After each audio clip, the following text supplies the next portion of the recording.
I've had church members say, how can we get the world to like us better? And the answer is, be worldly. That's the only way they're going to like you. Jesus said, the world hated me and it will hate you.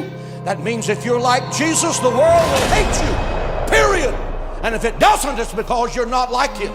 You have two choices. You can either please God the Father or you can please the world. But you cannot please both, because they're opposite ends of the pole and they do not mix. You will either offend God or offend the world. Make up your mind, you can't be both. What's the point I'm making here? The point is, you can never exhaust God's resources. You can never exhaust God's resources, because he can do exceedingly abundantly above all that you can ask or think.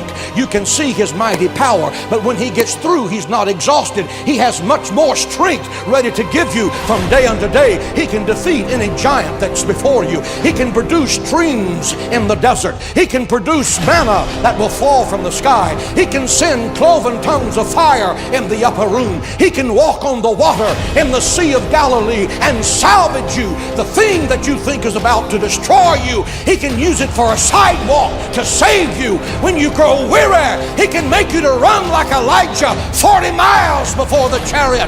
When you grow faint, he can give you strength. He can send you power that you can't begin to touch. You cannot exhaust God's power. Give him praise in the house of God. He can walk into the tomb of Lazarus and say, Lazarus, come forth. Why does he call Lazarus by name? Because if he didn't call him by name, he has so much strength, every dead man on planet Earth would have gotten up. That's why. Our God is an awesome God. He is full of grace and truth. He is the Almighty El Shaddai, the conqueror of death, hell, and the grave. He's the conqueror of sickness and death. He's the conqueror of powers and principalities. He's the conqueror from Calvary. He's the Lion of the tribe of Judah. He's the Lord of glory, and he's coming soon with power and great glory. Give him praise in the house of God.